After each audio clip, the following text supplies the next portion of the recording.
When we hear the word music today, we usually think of an isolated acoustic event, a song on a playlist, a symphony in a concert hall, sound engineered purely for entertainment or aesthetic pleasure. In antiquity, the boundaries of this concept were much wider. The ancient Greeks used the word musik to describe a vast composite art form. It encompassed poetry, the recording of history, and even the mathematical study of astronomy. Early India had an equally expansive equivalent. The Sanskrit word for music is Sangita. Translated literally, it means concerted song. Sangita is an inseparable multidisciplinary matrix. It binds together classical theater, the precise execution of sacred chant, complex religious ritual, and the mathematical models of cosmic theory. The organization of these ancient sounds and behaviors was continuously molded by the era's prevailing framework of ideas. How the universe was formed, how time passes, and how matter mutates, all directly dictated how an instrument was played. If we apply our modern, narrow definition of music to these ancient practices, we guarantee we will misunderstand them. To grasp why they played the notes they did, we have to look past the instruments and study their cosmology. Approaching this requires an exercise in musical archaeology. We aren't simply trying to reconstruct ancient melodies. We are excavating the intellectual foundations that made those melodies possible. This intellectual excavation starts in Vedic antiquity, mapping a continuous thread of thought across thousands of years of South Asian history. Our timeline anchors at a specific terminus in the 13th century, the publication of the Sangita Ratnakara, a monumental Sanskrit treatise written by the scholar Sarngadeva. This text is crucial because it serves as the definitive synthesis of the previous millennium. It organizes centuries of sprawling, often contradictory musical doctrines into a single cohesive system. The 13th century also provides a clean historical boundary. It captures the musical culture of the subcontinent right before successive waves of Persian influence catalyzed the split into the distinct Hindustani and Carnatic traditions we see in northern and southern India today. Consequently, the Sangita Ratnakara and the treatises that precede it represent the final, complete blueprint of a unified early Indian musical cosmos. To navigate this blueprint, we look to Shiva Nataraja, Lord of the Dance. This bronze icon reconciles early Indian musical thought, balancing eternal stasis with constant kinetic energy. The mechanics of sound begin in his upper right hand, holding an hourglass drum. This drum represents akasa. In Sanskrit, this translates to the audible space that fills the universe. According to the Taittiriya Upanishad, an ancient text detailing reality, akasa holds immense cosmological weight.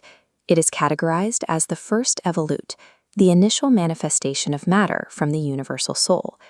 This text defines sound as the prime mover, the very first manifestation of matter that issues forth at the exact initial moment of universal creation.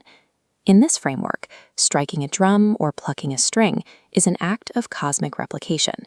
The musician is physically recreating the initial expansion of the universe. From the genesis of sound, we move across the icon to Shiva's left palm, which holds a single tongue of flame. This fire symbolizes the physical world of created forms. It represents both the energy that shapes matter and the inevitable destruction that will eventually dissolve it back into an undifferentiated state. This maps directly to the doctrine of form. All matter is viewed as a temporary condition. It is flexible, mutating through a continuous series of playful transformations rather than remaining static.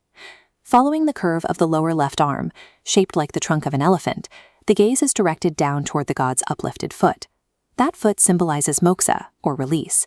It represents liberation from gravity, detachment from the phenomenal world, and freedom from the blindness of ignorance, personified by the demon crushed beneath Shiva's standing foot. Early Indian musical structure traces this exact life cycle. A performance builds complex, mutating forms of sound, sustains them through intricate variations, and ultimately dissolves them, purposefully guiding the listener toward a state of spiritual release.